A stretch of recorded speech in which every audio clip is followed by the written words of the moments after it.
Welcome back to Left Coast News, the show that tells you what the mainstream media won't. And today we're ripping the lid off yet another political cover-up here in Washington State. A viral investigation exposing possible widespread taxpayer daycare fraud has triggered a federal probe by the FBI. But instead of accountability, what do we see from Washington Democrats? We see deflection, defense, and a panic to shield certain communities from scrutiny. Let's break this down. There's a massive federal investigation into suspected fraud involving daycare facilities, initially in Minnesota, where billions in taxpayer funds are allegedly being claimed for services never actually provided. Independent journalist Nick Shirley's video of locked, empty facilities went viral and even drew FBI and Department of Homeland Security scrutiny. And now, because these facilities were mostly run by Somali Americans, activists and independent investigators are turning their attention to Washington State, where Somali-run childcare businesses are numerous. Washington Attorney General Nick Brown put out a statement this week not to defend taxpayers, not to call for transparency, not to support a thorough audit, but to condemn harassment.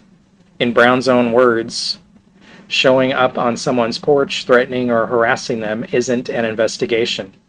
Filming minors who may be in the home is unsafe. If you think fraud is happening, report it through DCYF, because we all know they'll do a great job. Washington State Attorney General, hold up, that's rich.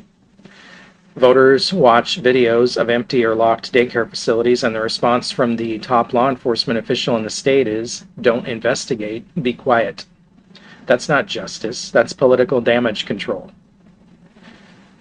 Meanwhile, at Seattle City Hall, Mayor Katie Wilson echoed the same chorus. Instead of calling for fiscal accountability, she posted a statement standing with Somali childcare providers and condemning targeted harassment by influencers. She says the city won't tolerate intimidation, harassment, or filming of these providers.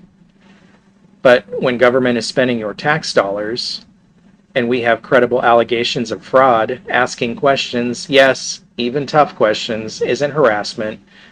It is citizen oversight. It is accountability. It's how a republic survives. Well, Governor Bob Ferguson also chimed in, not with support for audits, not with calls for transparency, but by meeting with community leaders and warning about harmful rhetoric and racism. Let me be clear, there's a big difference between hateful racist violence, which should be condemned, and legitimate reporting and investigation into taxpayer waste. This governor seems intent on mixing the two. When Washingtonians are rallying for answers about their own tax dollars, Ferguson and Brown would rather shout racism than fact-check the allegations. Billions in public child care funds are at issue. Independent investigators have already flagged suspicious patterns in other states. Washington's own public records and oversight systems could be hiding serious discrepancies. Yet Democrat leaders are defending people accused of fraud rather than protecting taxpayers. And to top it off, there's talk of legislative efforts to shield information on child care providers from the public, expanding secrecy in the system just as scrutiny rises. Just what you expect from the state of Washington. That's backwards governance. That's the kind of thing you'd see when politicians want to cover something up, not confront it.